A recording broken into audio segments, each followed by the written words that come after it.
Bella a tutti raga, qui è Miro ed eccoci qua in questo nuovo video che, come avrete letto dal titolo, non avrei voluto mai fare oggi.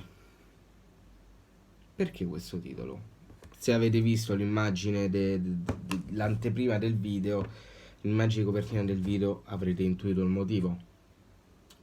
Oggi è il 1° luglio 2021, di conseguenza è cominciato il calciomercato. Scusate, preambolo, prima di cominciare tutto il discorso. Per chi non lo sapesse, io non farò più le live su YouTube. Le live si sono spostate definitivamente su Twitch, quindi se mi volete seguire trovate il link qua sotto in descrizione insieme al link del canale Telegram. Però anche le live sono sospese per un breve periodo perché sto prendendo un PC nuovo. Ok? Quindi PC, vabbè. Quindi per un po' le live non ci saranno, ma tranquilli che torneranno il prima possibile. Fatto questo preambolo, scusate ma devo entrare sul PC perché devo cominciare a fare le copertine del video. E come stavo dicendo, fatemi accendere il ventilatore. Oggi è il 1° luglio 2021, primo giorno di calciomercato, e di conseguenza chi non ha rinnovato il contratto si è svincolato. E questo è il caso di Clavan. Perché non avrei voluto fare questo video oggi? Perché secondo me Clavan è stato uno di quei giocatori che era da svincolare tempo fa. Non riesco nemmeno a dire lo ringrazio per quello che ha fatto al Cagliari, perché non ce la faccio, è più forte di me. Non riesco a ringraziare Ragnar Klavan per quello che ha fatto al Cagliari, mi viene veramente difficile. E tra l'altro questa notizia viene accompagnata da una un po' più fresca, perché sono le 3:10 di appunto giovedì 1° luglio, e 2 minuti fa mi è arrivato questo: il rinnovo di Cepitelli al 2022. Un'altra notizia, una proroga più che un rinnovo secondo me di un altro anno, quindi Cepitelli che andrà in scadenza al finire del prossimo campionato. Che dire, un altro giocatore che io personalmente avrei fatto a meno.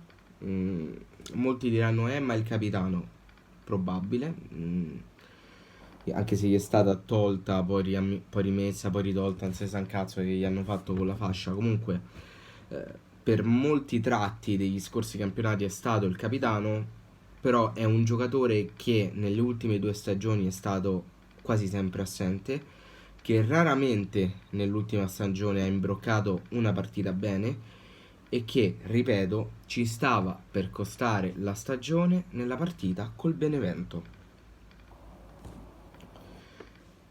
Ok che ha dimostrato legame alla maglia, ma non per questo bisogna per forza tenersi tutte le persone che hanno dimostrato un affetto per la nostra maglia, perché oltre a quello bisogna che ci sia funzionalità nell'accordo, nel senso tu vai a bene a me e io vado bene a te. In questo caso è solo il Cagliari che va bene a loro, ma loro non vanno bene al Cagliari. Per dirvi, io ho sempre amato e non l'ho mai nascosto alla follia Pisacane. Sempre amato alla follia. Però quando il Cagliari lo ha ceduto, non dico che ero contento, però ho capito che era la scelta giusta, perché non Pisacane non ha più nulla da dare al Cagliari. Ed è stato giusto così. C'è stato il trasferimento, ma non si è rovinato quello che era il rapporto tra Cagliari, tra la piazza di Cagliari e Pisacane, anche tra quelli che erano i detrattori di Pisacane. Cepitelli penso che ormai, non dico per tutti perché non posso parlare mai per tutti, però per la gran parte della tifoseria non ha più quel legame, o secondo me non sente quel legame da capitano, da trascinatore. Perlomeno questa è l'impressione che ho io.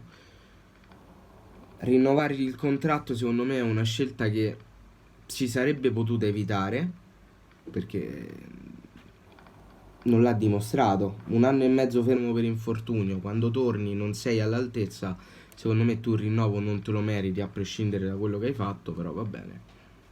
Abbiamo deciso di rinnovare. Ci teniamo Ceppidelli, spero come panchinaro per la prossima stagione. Non lo so. Mm, mi fido di Capozucca. Continuo a dire che io mi fido tremendamente di Capozucca e sono sempre abbastanza certo che lui operi in una maniera che magari nell'immediato non può essere, lo dico all'inglese, understandable, capibile, mettiamola così, ma che sul lungo periodo darà i suoi frutti. Quindi io mi fido veramente, darei a Capozucca la mia stessa vita e staremo a vedere. Fatto sta, rimanendo sul concetto primario di questo video, che io Clavan l'avrei svincolato già tempo fa, perché è stato penso uno dei peggiori difensori centrali che il Cagliari abbia mai avuto. Lento, lento, tremendamente lento, solo per un breve periodo era sembrato ritrovarsi, ovvero quando il Cagliari girava bene nel 2019-2020, in quel periodo lui girava bene, ma perché girava bene tutta la squadra, però dopodiché si è perso anche lui. Mi viene in mente per esempio il che era il fallo di mano e il rigore regalato contro la Juve, mi viene in mente, anche se quello era dubbio, il fallo di mano contro lo Spezia. Comunque è sempre stato un delict meno famoso. Clava, non eravamo un delict meno famoso e non è mai stato funzionale al Cagliari, non ha mai portato un granché, non ha mai concretamente aiutato la squadra, ha portato il suo nella squadra. Quindi mi stupisce che la decisione di non rinnovare il contratto sia arrivata soltanto sul finire di questa stagione. Tutto qui. Per il resto arriverà tranquilli anche il video di Strottman quando ci sarà l'ufficialità, però appunto bisogna aspettare quella. Nel frattempo ragazzi io vi ricordo che qua sotto trovate il link del canale Twitch in descrizione e il link del canale Telegram per rimanere sempre aggiornati sulle live, tutto sempre qua sotto in descrizione. Io vi mando un bacio e noi ci vediamo al prossimo video.